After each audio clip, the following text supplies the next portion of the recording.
Bonjour tout le monde, c'est Paul de Crypto Formation. Aujourd'hui, je fais une brève vidéo pour vous parler du flash crash qu'on a aujourd'hui.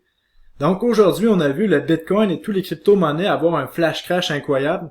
Le Bitcoin a descendu de plus de 20% une journée. On a presque une chandelle de 10 000 $ sur le Bitcoin. Vraiment impressionnant. Là, en ce moment, on voit un long wick sur le Bitcoin. Donc ça veut dire que les acheteurs se sont manifestés.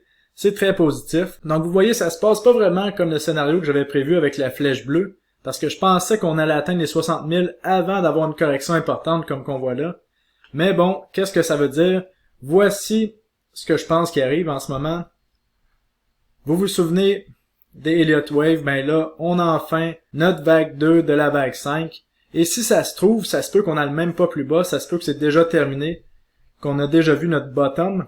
Surtout si le Bitcoin vient qu'à terminer au-dessus de sa moyenne des 21 jours, là, en haut de 48 000 $. Et si on regarde au niveau des altcoins, ben on voit un bain de sang là, qui fait penser à la journée du 19 mai, là, la fameuse capitulation.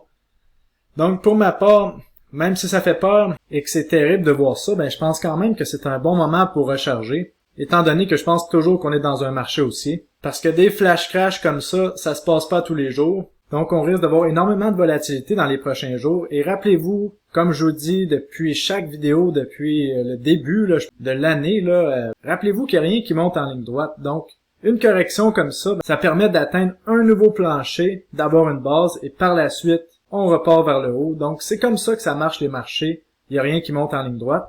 Est-ce que ça signale qu'il va se passer quelque chose de plus grave dans les prochains jours? Ben ça, on va devoir vraiment analyser qu'est-ce qui se passe dans les prochains jours.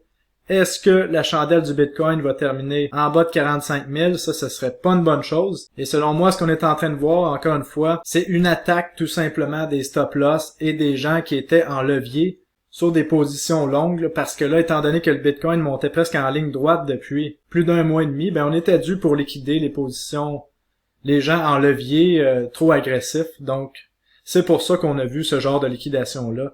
Donc pour la suite, je reste optimiste avec ce scénario, mais on va garder quand même de la prudence là, pour voir qu'est-ce qui se passe, comment la chandelle va fermer aujourd'hui et qu'est-ce qui va se passer dans les prochains jours. Donc si vous êtes un trader, ben comme j'explique dans la formation, gardez des stop limits en place ou des stop mentales et toujours faites attention avec le levier, ça c'est vraiment important parce que justement, ces flash crash là sont faits pour attaquer les gens en levier, donc faites attention. Donc restez fort tout le monde.